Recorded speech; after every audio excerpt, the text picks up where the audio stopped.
효성화학 2023년도 실적을 스루프트 회계로 분석하고 손익분기점을 예측해 보도록 하겠습니다. 매출은 12% 감소, 영업손실 54.4% 개선을 했습니다. 가공비 배부 재고자산 회전율은 20.4회전으로 상승했습니다. PBR은 0.4분이 되질 않고 재고자산 일부 불투명하다라고 소제목을 붙여봤습니다. 구독, 좋아요 부탁드리고 필요하시면은 1.5배속을 보시기 바랍니다. 효성화학에 대한 뉴스로서 특수가스사업부 지분매각 예비 입찰 흥행, 입찰 조건 검토, 김종윤 기자가 뉴스 1에서 3월 7일에 보도한 내용입니다. 베트남발 위기 수습 나선 효성화학, 지주사 지원받고 사업 효율화 추진한다. 이게 2024년 2월 16일 날 보도된 내용입니다. 베트남 법인 부시라의 재무 상황이 악화돼서 연결 부채 비율 1년 만에 2600%에서 4900%로 부채 비율이 이렇게 됐다. 이런 얘기인데 최근 실적은 개선세기 때문에 올해 1천억 흑자 전환 전망을 한다고 그러는데 저는 손익분기점까지만 해보는 거로 했어요. 뭐 나머지는 참고해 주시고 그 다음에 또 이 7일 날 공시를 통해 특수가스 사업부의 지분 매각을 위한 예비 입찰을 진행했는데 다수의 투자자들이 참여했다. 6개 업체가 참여했다고 그래요. 특수가스라는 게 삼불화 질소라고 NF3라고 그러는데 이것이 반도체 디스플레이 제조 공정에 쓰이는 거다. 이렇게 얘기를 하고 있네요. 그 전에 제가 좀 중절모를 좀 쓰고 싶어 가지고 이게 옛날 유행이기 때문에 1930년대 정도 우리는 뭐 다들 나이가 먹으면 중절모를 쓰고 살았는데 케네디 때문에 잠깐 벗기 시작하면서 요즘 안 쓰죠. 노인네들이 되더라도 뭐 이렇게 그 중절모 창이 긴 것들을 안 쓰는데 어, 이걸 자꾸 써보고 싶더라고요. 그래서 방송할 때 한번 써보는 거로 외출할 때도 좀 용기 내서 좀 중절모를 요게 메이커가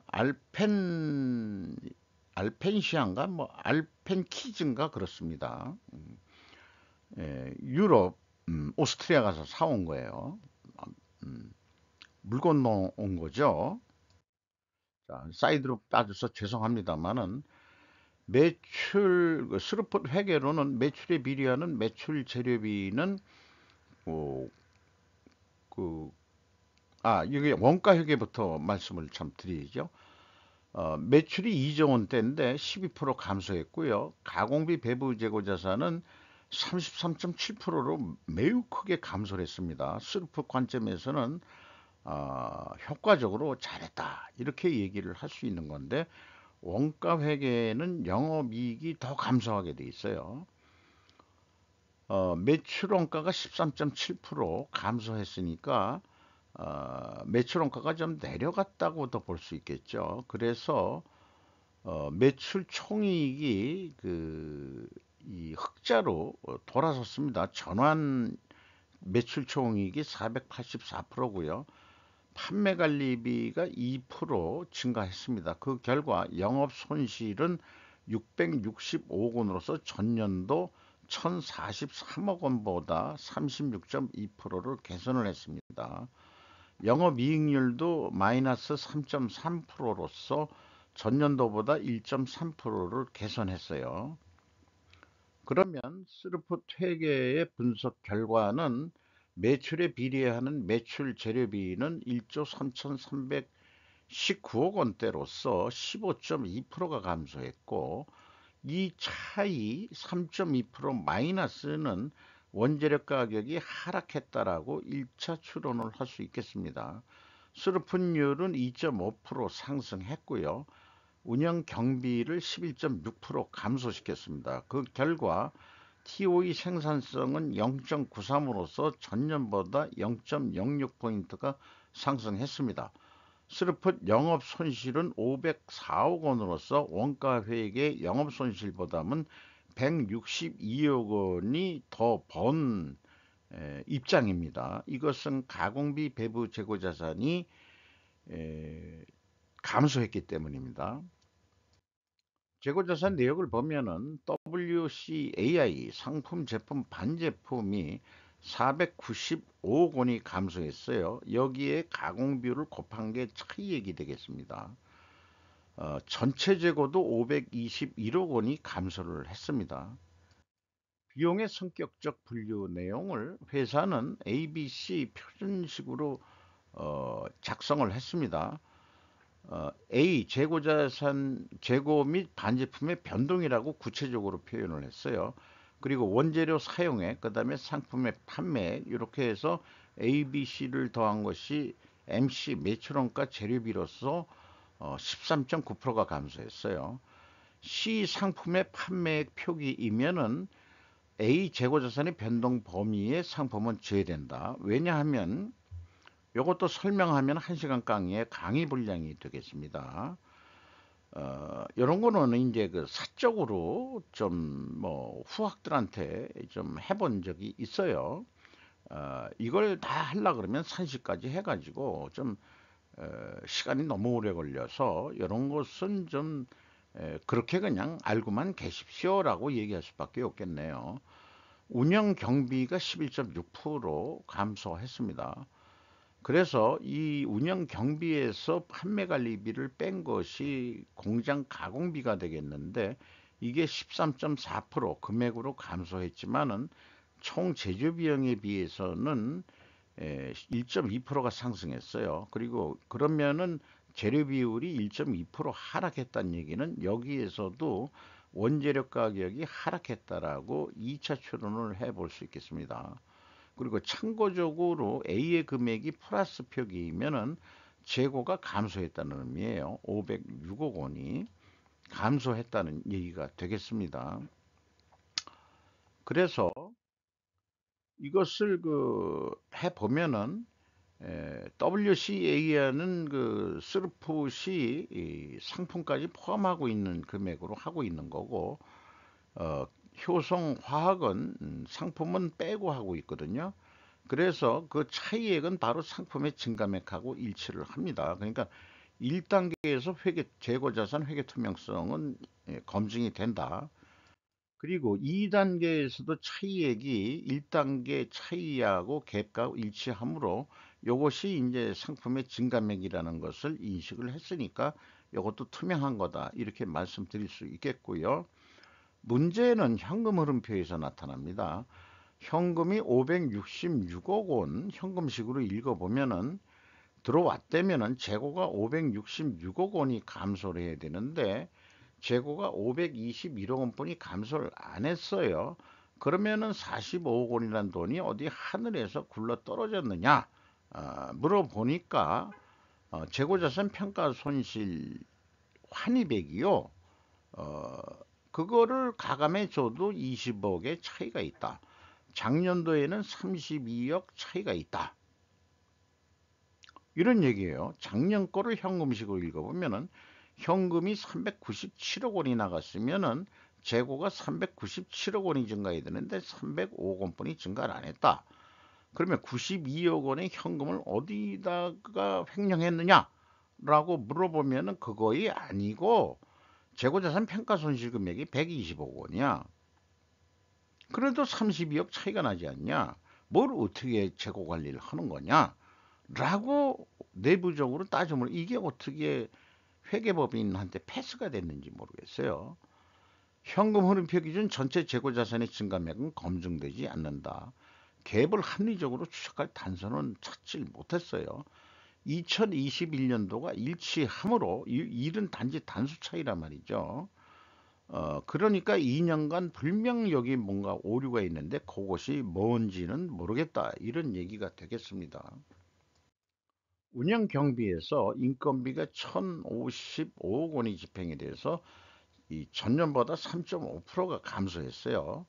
직원 수는 뭐 한 명뿐이 증가를 안 했는데, 그러면 평균 임금이 8,290만 원으로서 전년보다 3.6%가 내려갔습니다. 그래서 이것은 임금이 깎였다기보다는 보너스가 줄었을 것이라고 저는 그렇게 해석을 합니다.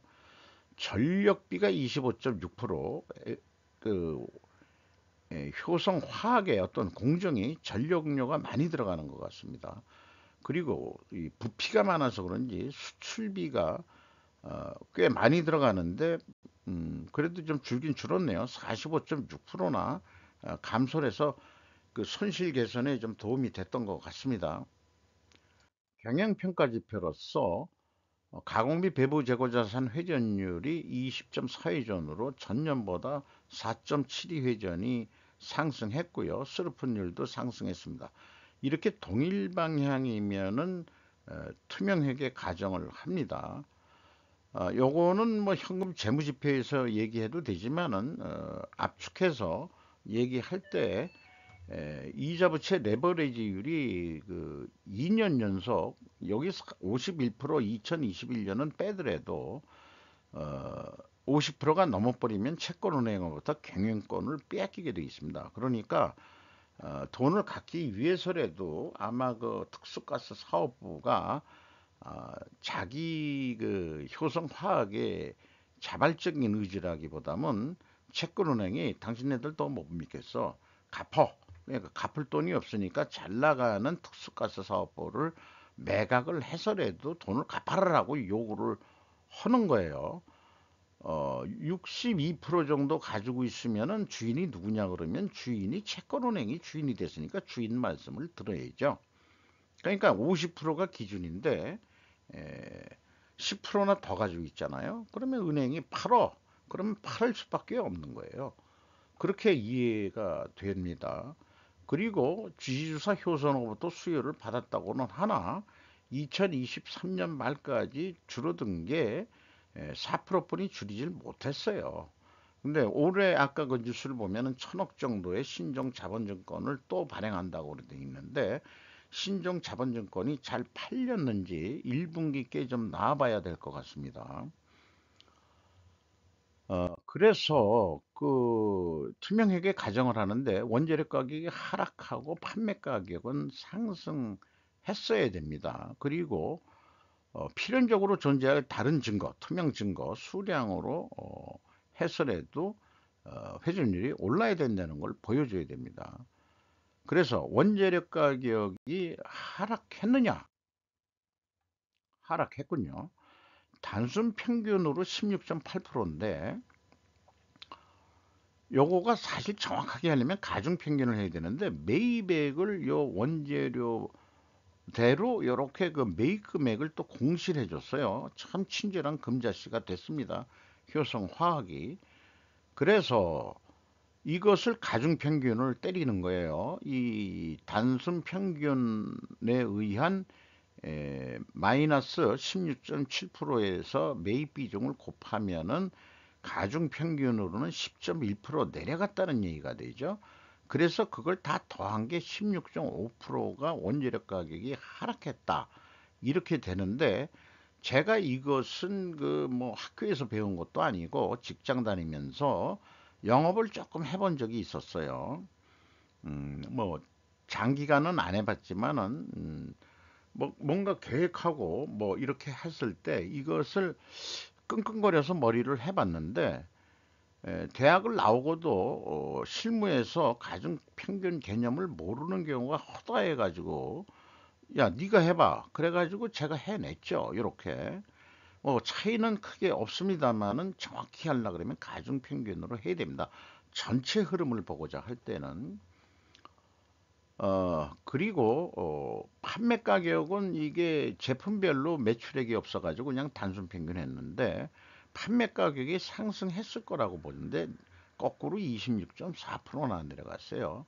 제품은 가중 평균할 데이터가 없으며 투명 가정 추론을 에서 판매 가격 인상은 반대로 인하되어 검증은 요 원재료 가격 하락만 되지 반만의 증명이 될 뿐이다.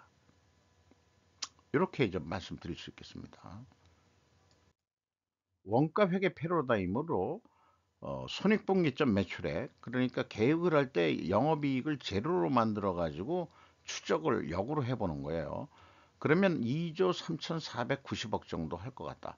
매출액이 그냥 2조 3,400억 하면은 한 424억 정도 적자가 날 거로 되어 있는데, 이게 재고를 계속 감소시키면은 이게 손익분기점이 되는데 결산하면은 424억 적자가 날 거다. 이게 재고를 감소하면은. 이게 원가 회계 산식이 그게 문제가 있는 거죠. 매출원가 산식이. 그래서 반대로 30%, 34%를 재고를 증가시키면은 가만히 매출을 안 늘리더라도 234억 원의 흑자가 나게 돼 있습니다. 아까 그 뉴스일의 기자는 올해 그 천억, 1천억 정도 흑자 예상한다고 회사가 얘기한 거를 인용 보도를 했습니다만은, 저는 손익분기점이 어느 정도라고 이렇게 회사한테 좀 물어봐 가지고 손익분기점을 뽑아내, 그거를 좀 알고 그것이 현실 가능성이 있겠냐, 손익분기점까지 이런 걸 본 다음에 천억 정도 이익을 내려면은 이게 또 매출액도 더 올려야 되고 뭐 판매 가격이 올라가든지 뭐 자관 여러 가지 요인이 있을 거예요. 아니, 여러 가지 요인이 두 가지 요인뿐이 없죠. 판매 가격을 올리든지 매출량을 올리든지 둘 중에 하나를 해야 된단 말이에요. 왜 그러냐 그러면은, 원재료 가격은 어차피 내 책임해야 되는 게 아니고 국제 시세에서 따라 가지고 움직이기 때문에 내가 싸고 싶어서 싸게 사고 싶은 게 아닌 거죠. 이 케미칼 그 원재료라는 게.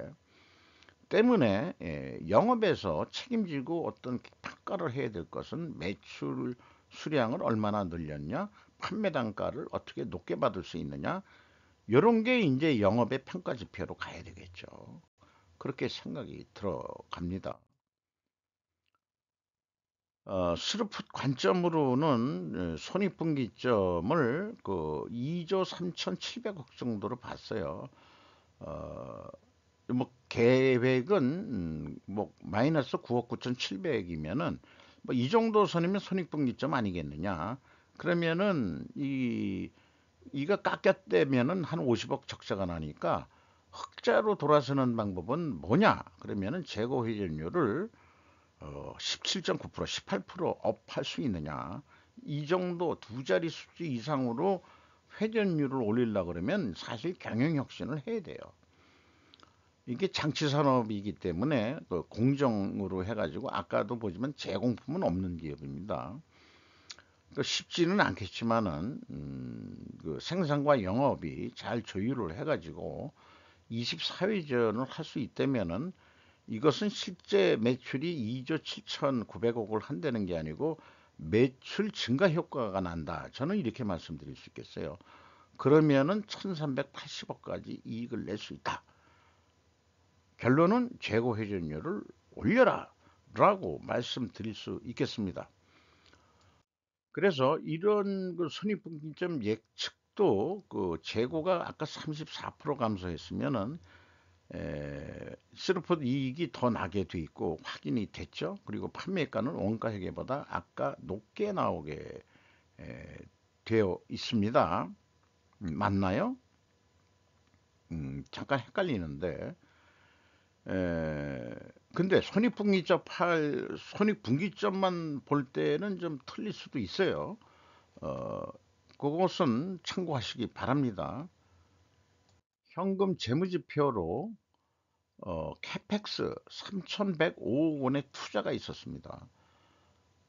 그리고 이 투하자본 대비 종속기업 비율이 45.3%나 매우 높습니다.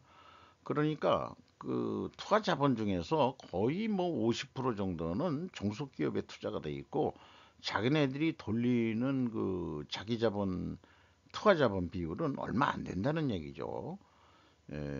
상당히 효성 화학 자체도 그 해외에 종속기업을 많이 가지고 있는 것 같습니다. 아까 베트남 얘기도 나왔지만은 EAT 세후 현금 순이익은 2,654억 원을 벌었어요. 현금 수익률은 15.9로 전년도보다 현금 수익률은 크게 상승을 했습니다. 채권자한테 116억 원을 갚았어요. 이자 포함해서. 그래가지고 61.9%까지 내렸습니다만은 50% 이하로 내야죠. 신종 자본증권을 발행해서 뭐 1분기에 내릴 것 같습니다만은 50% 이하로 내려갈지 또 두고 봐야 될 것 같네요. 주주잉여 현금 흐름은 1479억 원의 주주들이 돈을 더 밀어 넣습니다. 유상증자 및 신종자본증권으로 전년도에도 1479억 원의 유상증자가 있었습니다. 신종자본증권 포함해서 최종 1589억 원의 현금이 유출됐다. 이렇게 얘기할 수 있겠습니다. 이거 FM이 표현할 때는 파이널 언더머니라고 해서 최종 번 돈이 얼마냐 이렇게 얘기를 하는 건데, 이게 캐펙스 투자가 마이너스로 나올 경우에는 투자를 한 거기 때문에 여기에도 돈이 나갔다고 보는 거죠. 그러니까 이것은 영업을 해서 돈을 잃었다기보다는 전체적인 관점에서는 현금이 유출됐다. 우리는 그렇게 표현할 수 있겠습니다. 그래서 그 캐펙스 투자가 에, 종속기업 및 유형자산 투자가 있는데, 종속기업에 또 투자를 했죠. 그 다음에 유형자산에도 또 투자를 했습니다. 주가는 66,800원으로서 2023년 초보다 32,600원이 떨어졌는데 PBR이 0.4밖에 되질 않습니다. 지금 좀 창피한 일이죠. 어, 이를 못 해내면은 코스피에서 탈락시켜서 코스닥으로 보낸다. 이렇게 이제 강제상은 아니고 우리나라는 권고사항이고 일본은 강제사항으로 좀 하겠다는데 이제 효과가 있었던 것 같고 그렇습니다만은, 효성이 32.84% 가지고 있고 조성래 씨, 조현준 씨, 조현성 씨,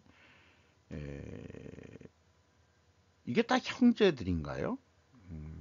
그렇게 이해를 하고 있습니다만은, 이상 효성화학 올해 손익분기점까지는 한번 좀 성공해 보기를 바라면서 마치도록 하겠습니다. 네, 감사합니다.